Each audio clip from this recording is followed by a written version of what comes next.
예, 오늘 또 부족한 자에게 기회를 주신 우리 목사님과 또 당회 장로님들, 우리 성도님들에게 다시 한번 감사를 드립니다. 또 오늘 정말 은혜로운 찬양 해주신 성가대, 또 저녁 식사 공개해 주신 우리 선임 장로님, 또 기도해 주신 장로님께 감사드립니다. 또 존경하는 목사님과 만나서 한 말씀 한 말씀 속에 담겨 있는 교훈을 배우는 것이 너무나 좋았고, 또 우리 장로님들, 성도님들 섬기는 모습에 이렇게 은혜를 많이 받았습니다. 세원교회를 통해서 이렇게 많은 것을 얻고 가는데, 앞으로 세원교회가 우리 교단에 영향력 있는, 또 하나님 앞에 마음에 합한 교회로 늘 세움받을 수 있기를 간절히 소망합니다. 우리 옆에 있는 분들하고 한번 인사 나눕시다. 우리 주님이 주시는 상 받읍시다.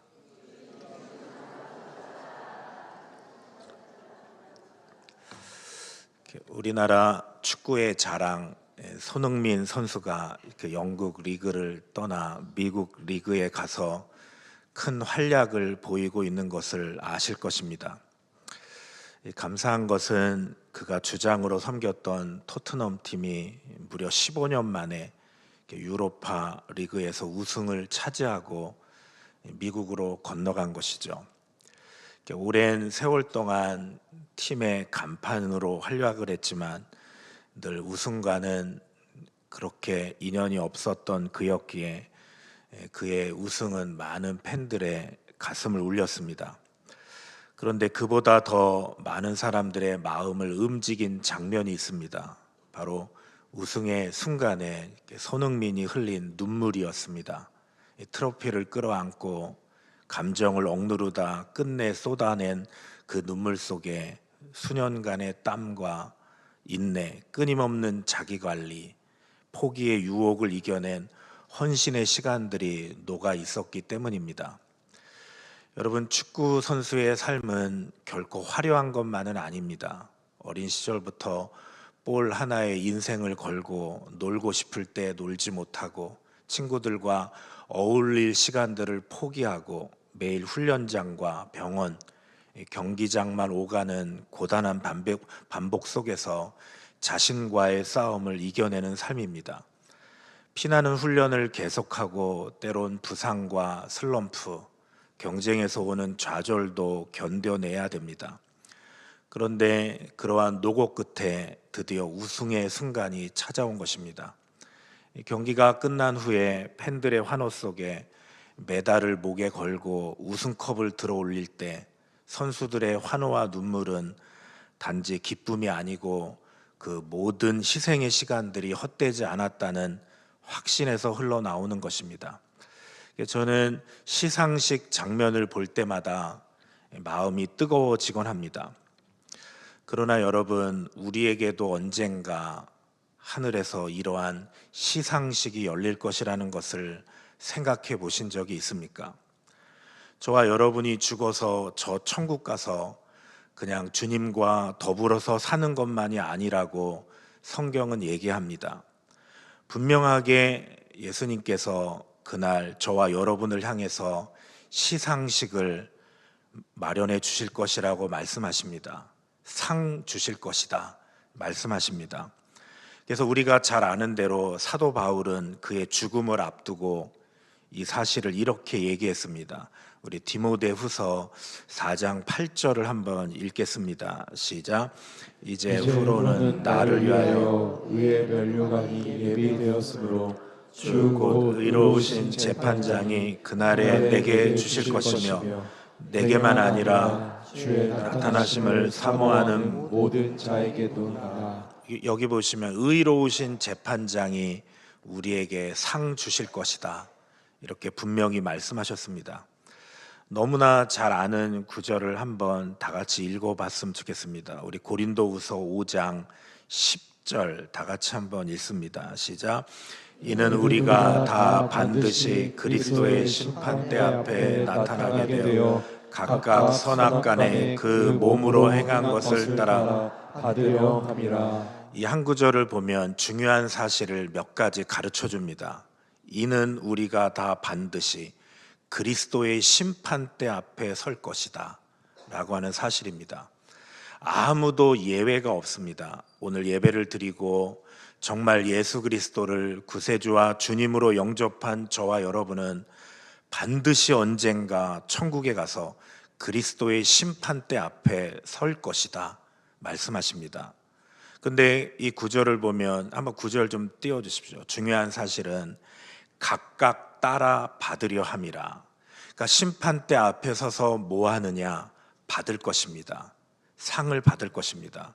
이 땅에서 우리가 주님을 위해서 행한 대로 다 되돌려 받고 모든 것을 삭슬 받듯이 상급으로 되돌려 받습니다. 그런데 무엇에 대한 것을 받습니까? 오늘 보니까 선악간에 그 몸으로 행한 것을 따라 우리가 이 땅에 살아가면서 한 일에 대한 보상입니다. 예수 믿고 여러분이 어떤 일을 했는가? 어떻게 살았는가? 어떻게 섬겼는가? 우리의 행위에 대한 보상이 그리스도의 심판대 앞에 서 있을 것이다. 지금 사도 바울이 얘기하고 있습니다. 그런데 사도 바울이 이 얘기를 고린도 교회에만 얘기하는 것이 아닙니다. 우리가 너무나 잘 아는 로마 교회에도 이 말씀을 기록해 놓았습니다. 로마서 14장 10절 다 같이 읽겠습니다. 시작. 내가 어찌하여 내 형제를 비판하느냐? 어찌하여 내 형제를 업신여기느냐? 우리가 다 하나님의 심판대 앞에 서리라. 그리스도의 심판대라고 하기도 하고 하나님의 심판대라고 부르기도 합니다. 그 다음에 로마서 14장 11절 12절 다 같이 읽습니다. 시작. 기록되었으되 주께서 이르시되 내가 살았노니 모든 무릎이 내게 꿇을 것이요 모든 혀가 하나님께 자백하리라 하였느니라. 이러므로 우리 각 사람이 자기 일을 하나님께 직고하리라. 여기 보시면 우리가 한 말, 하나님 앞에서 우리가 한 행위를 내 입으로 직고할 날이 온다. 그렇습니다, 여러분. 그리스도의 심판 때는 성경이 가르쳐 주고 있는 너무나도 중요한 진리입니다. 그래서 오늘 저는 고린도전서 3장의 본문을 통해서 그리스도의 심판대가 어떤 것인가 살펴보면서 저와 여러분들이 정말 상 주시는 하나님을 기대하며 살아갈 수 있기를 축원합니다. 첫 번째로 그리스도의 심판대는 구원받은 자들을 위한 자리입니다. 한번 따라합시다. 구원받은 자들을 위한 자리다. 우리 고린도전서 3장 10절을 다 같이 한번 읽겠습니다. 시작. 내게 주신 하나님의 은혜를 따라 내가 지혜로운 건축자와 같이 터를 닦아둠에 다른 이가 그 위에 세우나 그러나 각각 어떻게 그 위에 세울까를 조심할지니라. 지금 사도 바울이 왜 터 이야기를 하고 있는 것입니까? 지금 사도 바울은 하나의 비유를 들고 있습니다. 우리의 신앙생활은 마치 무엇과 같은가? 우리는 다 건축가라고 하는 것입니다. 저와 여러분은 집 짓는 사람입니다. 우리 11절 다 같이 읽습니다. 시작. 이 닦아둔 것 외에 능히 다른 터를 닦아둘 자가 없으니 이 터는 곧 예수 그리스도라. 그런데 집을 지을 때 제일 먼저 해야 될 일이 무엇입니까? 그것은 기초를 닦아야 되는 것이죠. 아무리 멋있는 집을 짓는다고 해도 모래 위에 집을 지으면 홍수가 올 때 그 집은 다 떠내려가고 소용이 없는 것이죠. 비유를 드는 것입니다. 우리의 신앙생활도 마찬가지입니다. 우리 신앙생활에 있어서 가장 중요한 것은 터입니다. 그런데 이 터를 누구라고 그랬습니까? 예수 그리스도시다. 지금 왜 이 말씀을 하고 있는 것입니까? 사도 바울은 고린도 교회를 사랑했습니다. 그런데 고린도 교회에 문제가 생겼습니다. 고린도전서 1장부터 4장까지 보면 사도 바울이 왜 고린도 교회를 책망합니까? 고린도 교회 안에 당파가 생겼다는 것입니다. 어떤 사람은 바울파라고 그러고 어떤 사람은 아볼로파, 나는 게바파, 베드로파, 이렇게 파당이 생겼습니다. 그래서 지금 사도 바울이 터전 얘기를 하는 것입니다.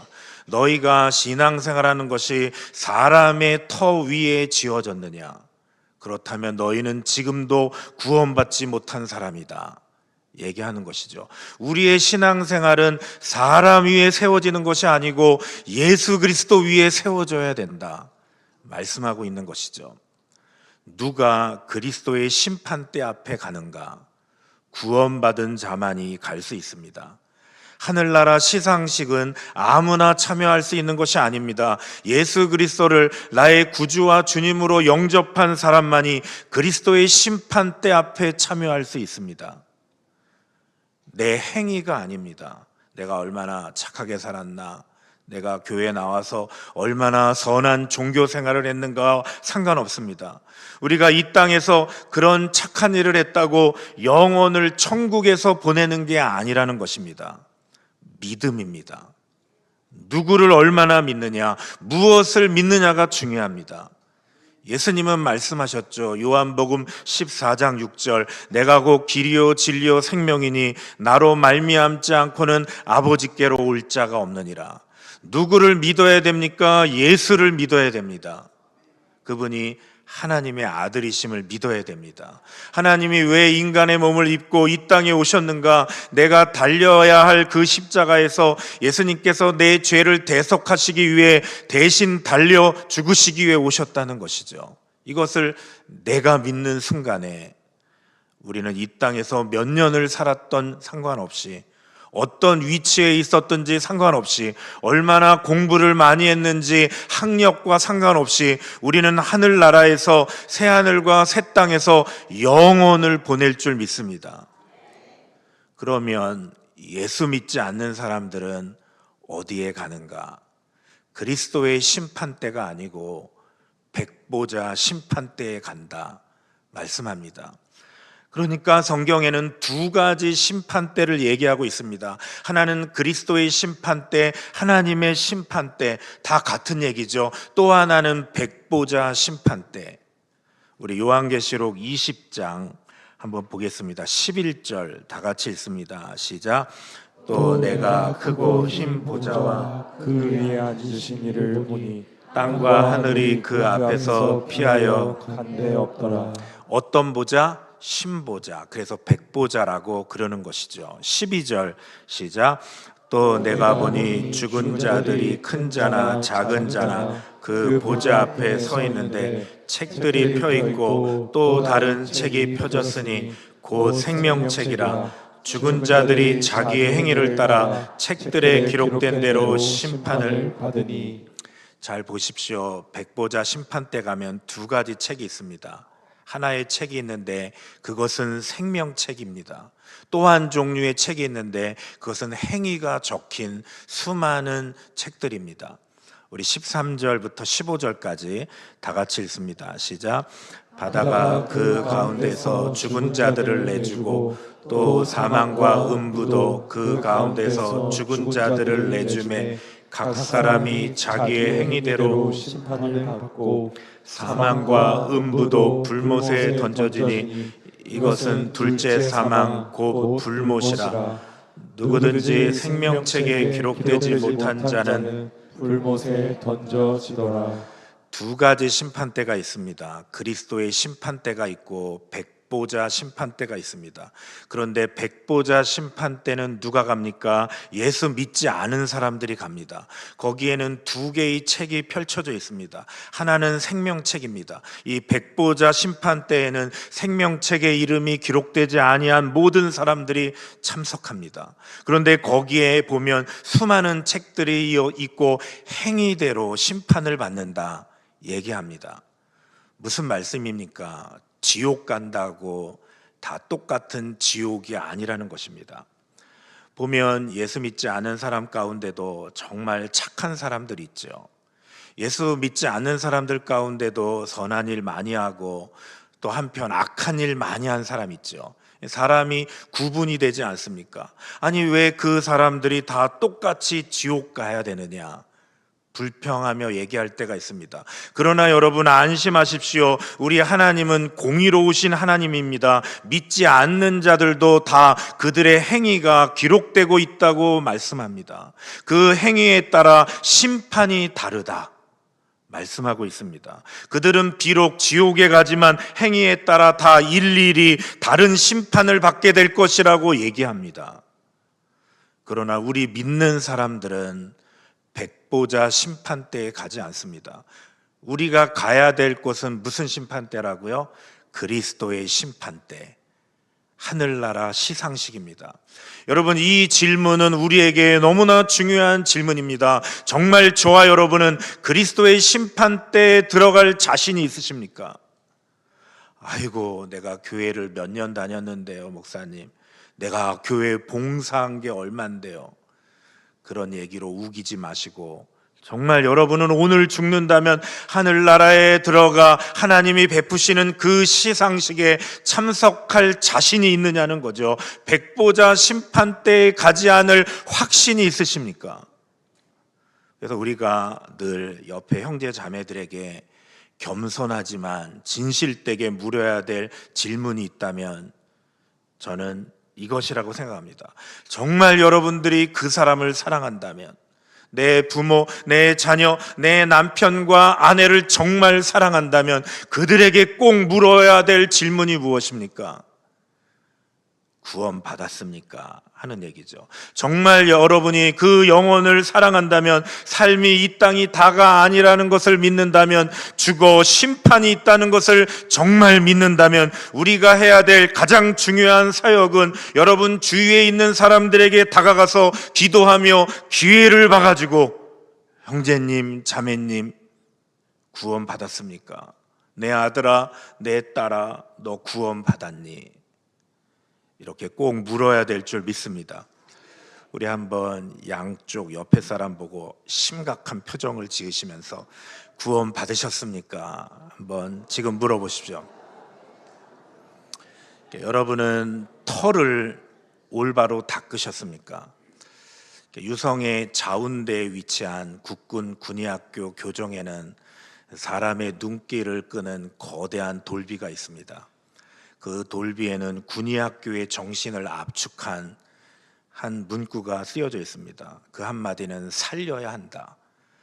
국군 장병들의 몸과 마음을 책임지겠다라고 하는 불타는 사명감이 담긴 문구입니다. 저는 처음에 군의학교를 방문해서 이 문구를 보았을 때 속으로부터 끓어오르는 열정을 느낀 일이 있습니다. 그래, 살리는 사람이 되자. 그리스도의 복음으로 사람을 살리자. 특별히 다음 세대를 이끌 청년들을 살려보자. 요즘 전도가 점점 어려워지고 있습니다. 이렇게 사람들의 마음이 굳어지고 복음의 문이 쉽게 열리지 않는 시대를 살아가고 있습니다. 그러나 바로 이런 때일수록 세연교회 성도들은 사람을 살리는 전도의 사명에 더욱 불타올라야 할 줄 믿습니다.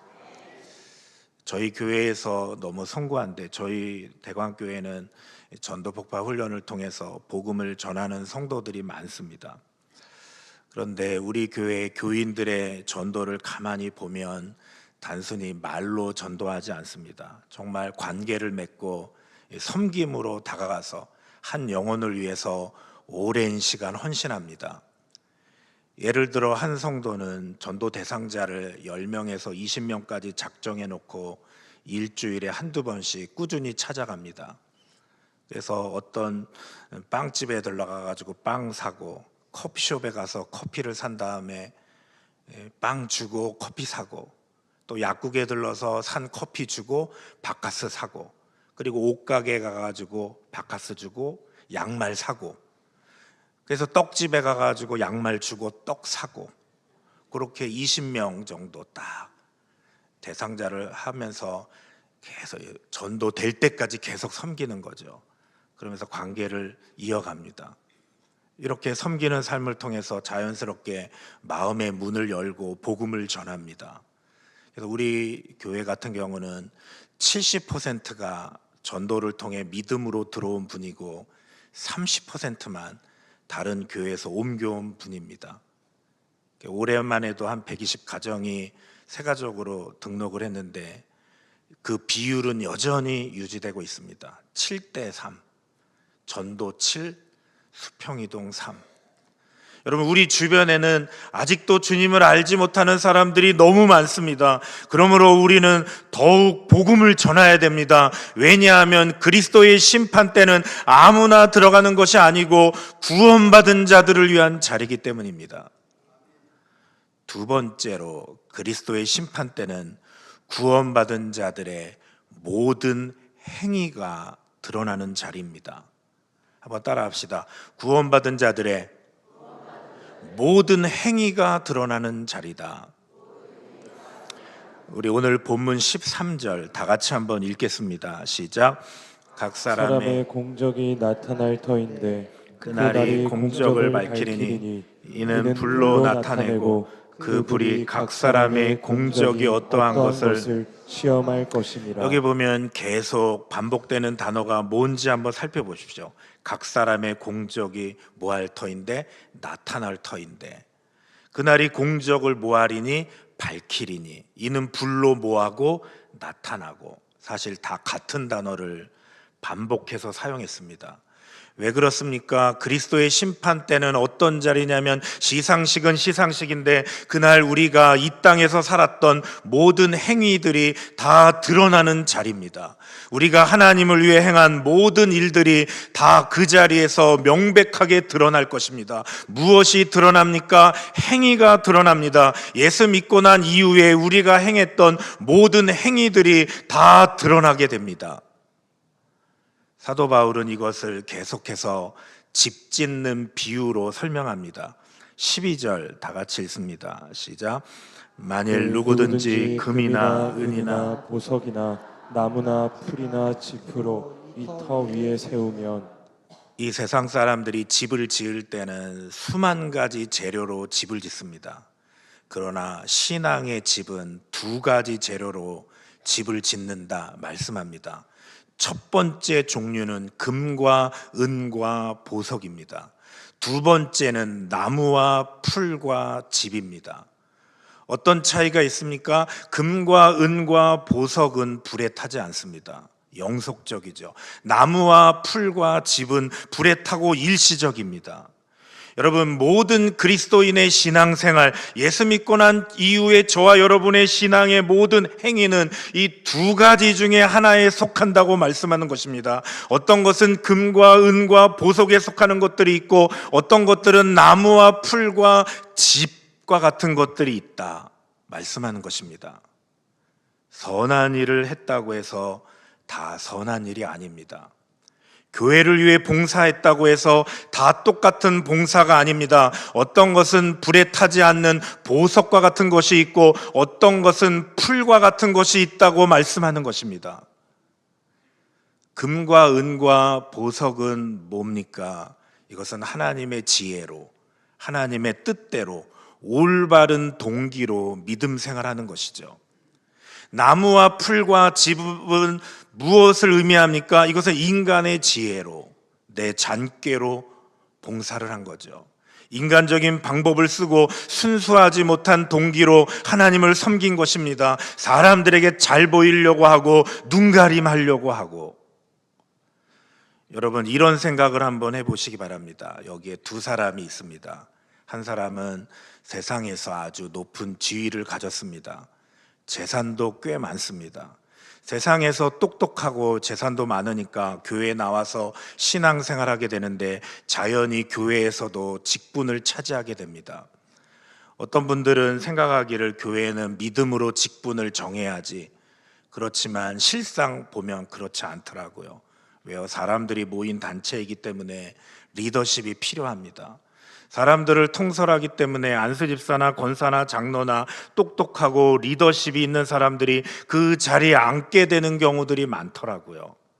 아마 그래서 세상에서 재물 많고 지위 높고 학벌이 높은 사람들이 교회에 와서도 아마 중직을 차지할 확률이 많을 것입니다. 그리고 그들은 헌금도 드릴 거예요. 기도도 남들보다 잘할 겁니다. 수많은 성도들에게, 교인들에게 주목의 대상이 되고 존경의 대상이 될 것입니다. 이런 사람이 한 사람이 있다고 합시다. 그런데 여기에 노점상 아주머니가 한 분 계십니다. 세상에서 배우지도 못하셨습니다. 말도 잘 못하고 재산도 하나도 없습니다. 하루 벌어서 하루 먹고 살아갑니다. 집은 너무너무나 가난합니다. 판잣집의 학고방입니다. 지금 하나님이 무슨 얘기 하시냐면 이 두 사람이 예수 믿고 다 죽었습니다. 그러면 어떤 일이 일어나느냐? 그리스도의 심판대가 펼쳐질 것입니다. 거기에는 제단이 마련됩니다. 그리고 두 사람이 이 땅에서 살았던 모든 신앙의 행위들이 거기에 다 쌓여집니다. 두 사람의 것을 쌓아놓고 하나님이 그 제단 위에 불을 지나가게 하십니다. 아주 높은 뜨거운 온도의 불을. 그런데 만약에 풀과 집이었다면 아무 소용이 없습니다. 겉으로 보기에 아무리 화려하고 멋있고 사람들에게 존경을 받았을지는 모르지만 문제는 천국에 가서 하나님께서 불로 시험하고 난 이후에 저와 여러분의 삶에 남아있는 것이 무엇이냐 하는 것입니다. 그 두 사람 중에 누가 하나님 앞에 더 많은 상을 받을까요? 아무도 모릅니다. 이 땅에서는 모릅니다. 이 사실을 사도 바울이 고린도전서 4장 5절에서 이렇게 얘기합니다. 우리 다 같이 한번 읽겠습니다. 시작. 그러므로 때가 이르기 전 곧 주께서 오시기까지 아무것도 판단하지 말라. 그가 어둠에 번진 것들을 드러내고 마음의 뜻을 나타내시니 그때 각 사람에게 하나님으로부터 칭찬이 있으리라. 칭찬을 언제 하신다고요? 불을 다 지나가게 한 다음에 그 남아있는 것들을 가지고 하나님이 우리에게 상급을 주시고 칭찬을 주신다는 말씀이죠. 오늘 한국교회는 이 신앙을 많이 잃어버렸습니다. 결과는 어떻습니까? 구원받은 사람들의 삶의 질이 떨어지기 시작했습니다. 그들은 구원받고 나서 함부로 말해서 성도들에게 상처를 입히고 가정생활과 직장생활에서 하나님을 의식하지 않고 살고 자기들의 물질을 쓸 때도 하나님을 의식하지 않고 세속적인 그리스도인이 돼버린 것입니다. 여러분, 이것은 참으로 슬픈 일이라 아니할 수 없습니다.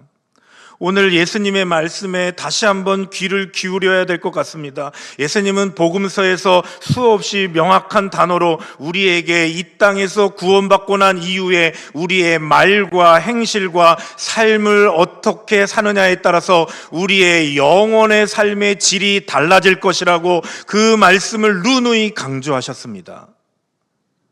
우리 마태복음 12장 36절 다 같이 읽겠습니다. 시작. 내가 너에게 이르노니 사람이 무슨 무익한 말을 하든지 심판날에 이에 대하여 심문을 받으리니. 여러분, 얼마나 무서운 말씀입니까? 우리가 하는 모든 말들을 하나님이 심판하시겠다. 그날. 37절 다 같이 읽겠습니다. 시작.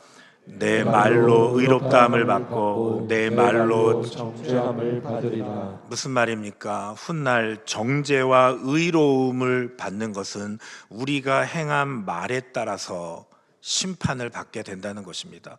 내가 주님 앞에 천국에 가서도 의롭다고 칭찬을 받을 때 무엇으로 칭찬을 받을 것이냐? 내가 이 땅에서 한 말입니다. 무엇으로 잘못했다고 게으르다고 악하다고 책망을 받습니까? 우리가 한 말입니다. 우리 마태복음 16장 27절 다 같이 읽겠습니다. 시작. 인자가 아버지의 영광으로 그 천사들과 함께 오리니 그때 각 사람이 행한 대로 갚으리라. 그때 각 사람의 행한 대로 갚으리라. 각 사람의 모한 대로 행한 대로. 여러분, 이 땅에서의 삶이 왜 중요합니까? 그것은 이 땅에서의 짧은 저와 여러분의 인생이 저와 여러분의 영혼을 결정하기 때문입니다. 이 땅과 저 영혼의 세계는 분리되는 것이 아니고 연결되어 있다고 성경은 말합니다. 여러분이 생각할 때 저 세상은 천국이고 이 땅은 이 땅이다 생각할지 모르지만 성경은 그렇게 얘기하지 않습니다. 두 세계가 분명히 다르지만 두 세계는 연결되어 있습니다. 영원한 행성지를 결정하는 것은 우리의 믿음이지만 그곳에서 누리는 우리의 영원한 상급은 이 땅에서 내가 어떻게 살았는지에 따라서 결정된다고 말씀합니다. 사랑하는 성도 여러분, 우리가 신앙생활하면서 중요한 것을 한 가지 기억해야 됩니다. 우리는 다 그리스도의 심판대 앞에 어느 날 이르러서 설 것인데 그 심판대는 어떤 심판대냐? 우리의 모든 행위가 밝히 드러날 것이라고 말씀합니다. 이 땅에서는 감출 수 있습니다. 무슨 체할 수 있습니다. 교회에서 열심히 봉사하든지 어떤 곳에서 봉사하든지 내 동기를 숨길 수 있습니다. 왜 헌금을 많이 하는지, 왜 헌금을 몇 푼이나 했는지 세상 사람들이 볼 때는 굉장히 많이 했어요. 우와. 그러나 하나님은 그분의 동기를 다 알아요. 여러분의 동기가 중요합니다. 무슨 얘기냐면 우리의 모든 마음을 감춘 것이 그날 다 드러날 것이라고 말씀합니다. 여러분, 이것을 꼭 기억하시길 바랍니다. 우리가 그저 예수 믿고 이 땅에 대충 있다가 천국 가는 게 아닙니다. 천국 가면 그리스도의 심판대가 펼쳐지고 그날 우리의 마음의 모든 동기와 행위가 나타납니다. 하나님이 불로 심판하십니다. 그 불이 지나갈 때 우리가 만약에 나무와 풀과 집으로 지었다면 그것은 남는 게 아무것도 없습니다. 오늘 본문이 가르쳐주는 것은 그리스도의 심판대는 구원을 받은 사람들을 위한 자리인데 구원받은 사람들의 모든 행위가 다 드러나는 자리입니다. 마지막으로 그리스도의 심판대는 구원받은 자의 행위에 따라 상이 주어지는 자리입니다. 우리 고린도전서 3장 14절 다 같이 읽습니다. 시작. 만일 누구든지 그 위에 세운 공적이 그대로 있으면 상을 받고 여러분 이 단어가요 우리가 예수 믿고 잘 살았기 때문에 그날 천국에 가서 옛다 수고했다 상장 하나 주는 게 아닙니다. 공로패가 아닙니다. 뭘 잘했다고 예수님께서 표창장을 주는 게 아닙니다. 오늘 본문에 나오는 상을 준다라고 하는 헬라어는 미스톤입니다. 뜻이 뭐냐면 삭시입니다. 삭. 우리가 세상에 나가 일하면 일한 만큼 돈을 받지 않습니까? 8시간 일했으면 8시간 받고 보름치를 일했으면 보름치의 임금을 받는 것입니다. 그와 같은 삭슬 하나님이 저와 여러분에게 반드시 주시겠다, 되돌려 주시겠다. 우리가 한 만큼 상을 하나님께서 그대로 다 되돌려 주시겠다 하시는 거죠. 여러분 마태복음 10장 40절 다 같이 읽습니다. 시작. 너희를 영접하는 자는 나를 영접하는 것이요 나를 영접하는 자는 나를 보내신 이를 영접하는 것이니라. 41절 선지자의 이름으로 선지자의 이름 영접하는 자는 선지자의 상을 받을 것이요 의인의 이름으로 의인을 영접하는 자는 의인의 상을 받을 것이요. 오늘날로 말하면 목회자가 복음 전하는 것을 잘 영접한다면 그는 목회자하고 똑같은 상을 받을 것이요 의인을 영접하는 자는 의인의 상을 받을 것이요. 42절 시작. 또 누구든지 제자의 이름으로 이 작은 사람에게 냉수 한 그릇이라도 주는 자는 내가 진실로 너희에게 이르노니 그 사람이 결단코 상을 잃지 아니하리라. 무엇을 잃지 아니하리라? 상을 잃지 아니하리라. 냉수 한 그릇 떠다 준 것도 상을 잃지 않는다.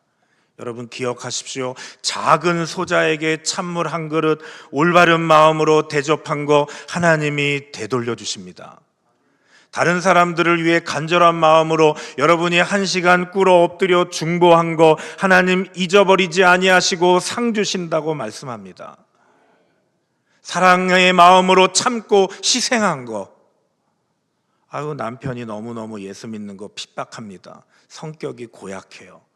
갈라설 수 있지만 믿음으로 참고 희생하고 그를 변화시키기 위해 기다린 거 하나님이 잊어버리지 아니하시고 반드시 되돌려 주신다고 말씀합니다. 복음을 전하기 위해서 희생한 거, 영혼을 인도하기 위해 애쓰고 매달린 거, 하나님이 그 상을 반드시 갚아주신다고 말씀합니다.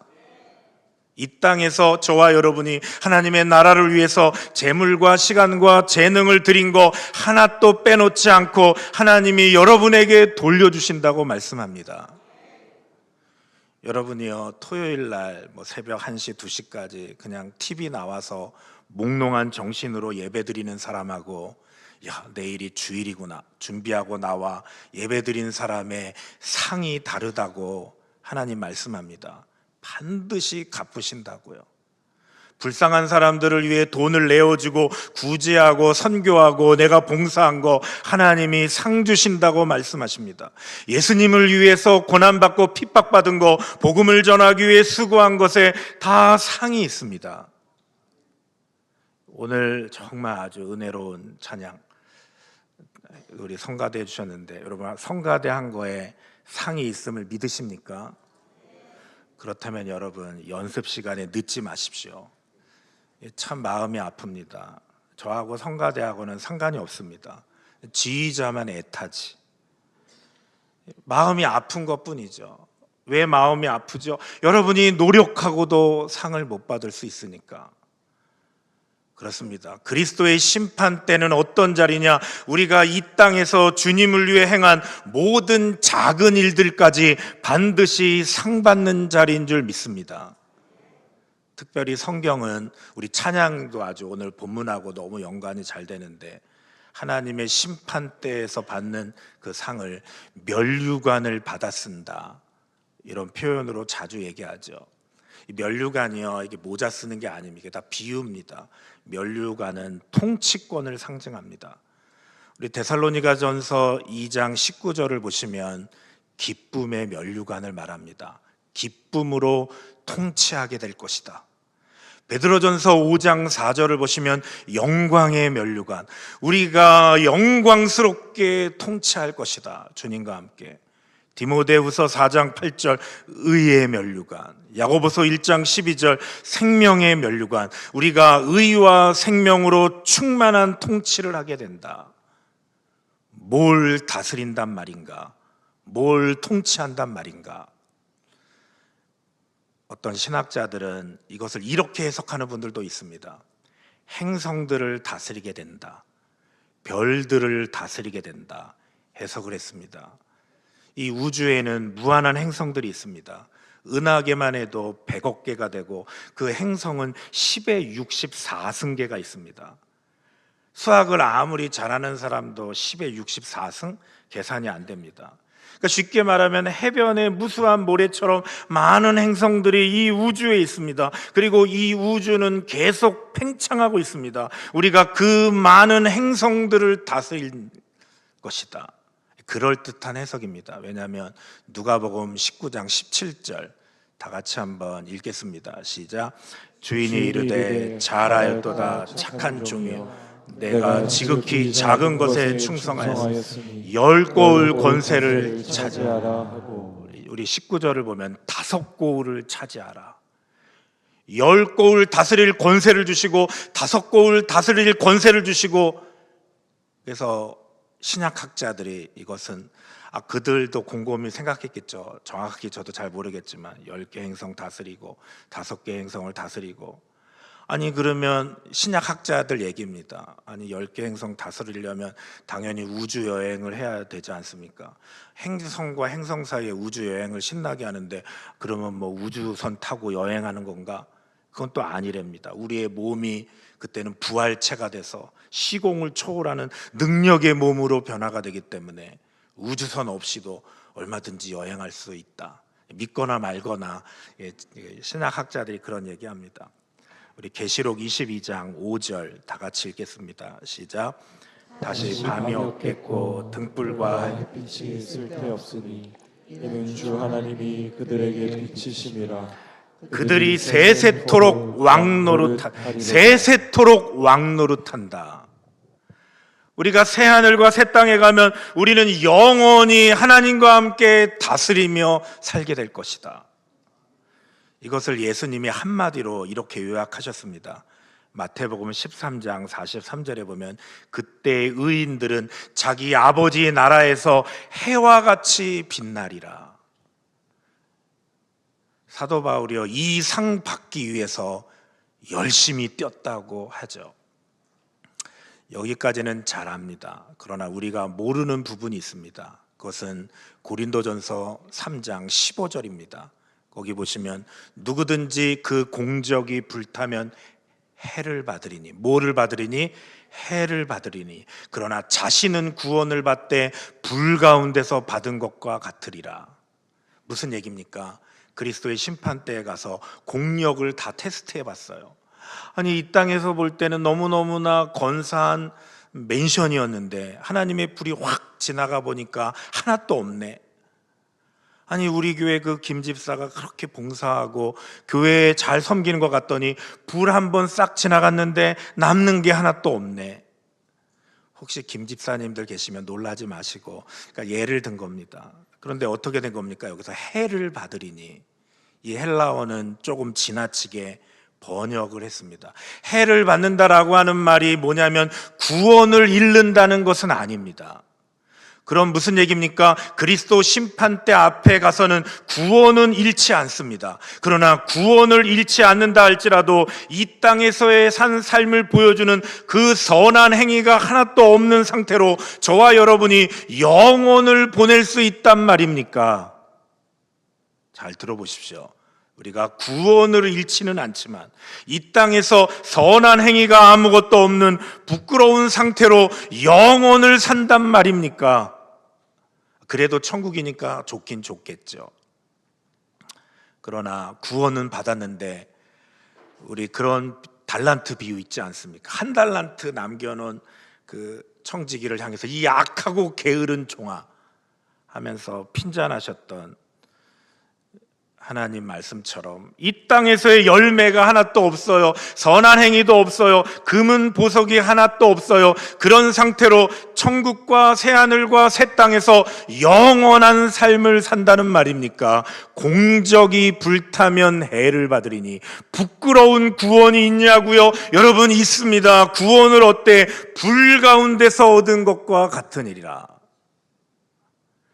이것이 뭔지는 저도 정확하게 모르지만 저와 여러분 앞에 있습니다. 몇 년 전에 여관에서 화재가 나서 몇 사람이 죽은 사건이 있습니다. 사람들이 타서 죽기도 했지만 뛰어내려 떨어져 죽기도 했습니다. 거기에 한 교회 청년이 그날 그곳에 있었습니다. 다행히 죽지 않고 입원했습니다. 그 청년을 신방 갔다 와서 고백한 청년 담당 목사님의 말을 저는 잊을 수가 없습니다. 아우, 끔찍해서요. 신방에서 겨우 5분 정도 만나 얘기하고 나왔는데 새까맣게 탔더라고요. 정말 참아 볼 수 없을 정도로.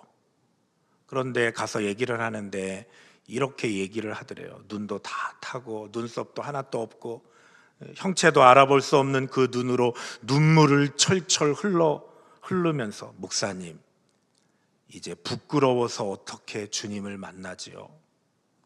그날 그는 여관에 가서 즐기고 있었어요. 목사님, 죄송해서 어떻게 주님을 만나지요?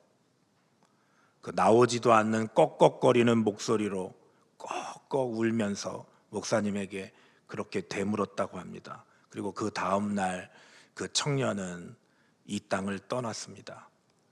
부끄러운 구원이 있냐고요? 여러분, 있습니다. 오늘 보십시오. 구원을 얻되 불 가운데서 얻은 것과 같으리라. 이것이 뭔지 모르지만 여러분, 우리 앞에 있습니다. 사랑하는 성도 여러분, 만일 오늘 그 영원한 삶을 시작하는 첫날이라면 저와 여러분은 어떻게 하시겠습니까? 지금까지 살아온 저와 여러분의 일생을 손에 들고 영원한 세계로 들어가서 하나님이 제시하는 것과 맞바꾸게 된다면 어떻게 하시렵니까? 아마도 이것은 굉장한 순간이 될 것입니다. 그리고 엄청난 거래가 될 것입니다. 이 세상에 있는 어떤 거래보다도 큰 거래가 될 것입니다. 비유하자면 이 한 컵의 물과 도도히 흐르는 한강물과 맞바꾸는 거래라고 할까요? 오늘 예수님께서 이 말씀을 우리에게 왜 기록하셨다고 생각하십니까? 우리를 정죄하기 위함입니까? 우리를 두려움 가운데 몰아넣기 위해서입니까? 저는 하나님께서 이 말씀을 성경에 이렇게 자세히 기록한 것은 저와 여러분으로 하여금 이제라도 정신 차려서 좀 상받는 삶을 살았으면 좋겠다고 격려하는 말씀인 줄 믿습니다. 여러분, 화살표를 한번 보여주십시오. 인생이 무엇입니까? 인생은 영원을 준비하는 시간입니다. 우리 인생을 그림으로 표현한다면 이렇게 표현할 수 있습니다. 점은 우리가 살아가고 있는 일생입니다. 여러분들은 그 일생 몇 년 남으셨습니까? 근데 여러분, 화살표는 뭔지 아십니까? 영원입니다. 한번 따라합시다. 영원. 사실은 영원 이러면 안 되고 영원 막 이렇게 해도 안 되죠. 하나와 영원, 일생과 영생, 물 한 컵과 태평양. 비교해 보십시오. 여러분, 이 세상이 끝이 아닙니다. 우리에게는 영원히 기다리고 있습니다. 이 땅에서의 삶이 왜 중요한지 아십니까? 예수님이 하신 말씀입니다. 이 땅에서의 이 짧은 순간, 그 몇십 년의 삶을 저와 여러분이 어떻게 살았느냐에 따라서 이 화살표에 영원히 결정되는 것입니다. 우리 인간은 이 땅에 80년을 위해 존재하는 존재가 아닙니다. 여러분이 어머니 뱃속에서 10달 있다가 나와서 이렇게 오랜 세월을 살지 않았습니까? 어머니 뱃속에서 태생해서 어찌 일생을 짐작할 수 있겠습니까? 똑같습니다. 일생 이후에 영원한 세계, 영생이 있다는 것이죠. 이것을 알면 우리 인생을 사는 태도가 달라지는 것이죠.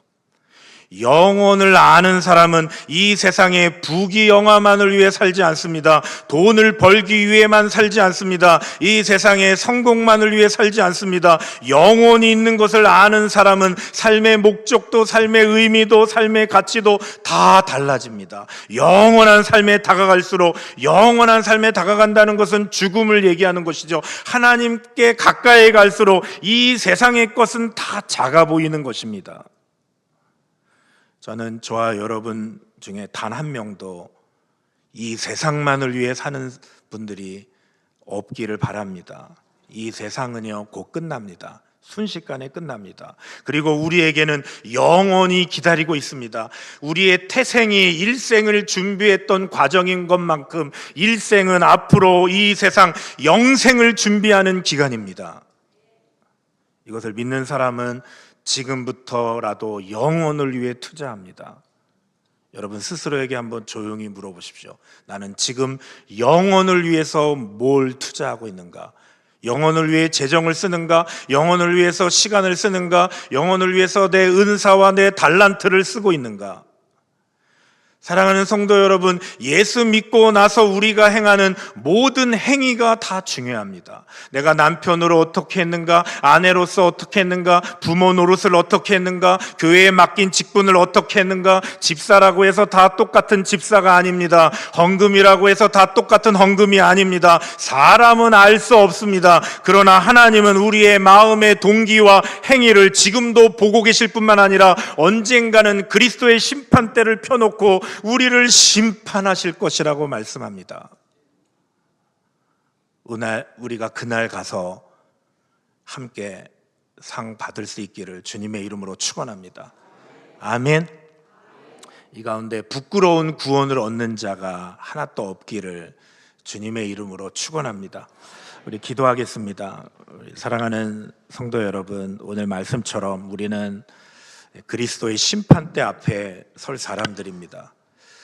구원한 이후에 구원받은 금과 은과 보석으로 세우게 하소서. 우리의 동기를 정결케 해 주옵소서. 이 두 가지 제목 놓고 우리 합심해서, 우리 큰 소리로 안 하셔도 괜찮습니다. 우리 합심해서 기도했으면 좋겠습니다. 주님, 구원의 터이신 예수 그리스도 위에 내가 금과 은과 보석으로 세우게 하옵소서. 주님, 내 말과 행실의 동기를 성령으로 비추사 불에 타지 않을 순전함으로 살게 하여 주옵소서. 우리 이 시간 다 같이 주여 한번 부르고 기도하겠습니다. 주여.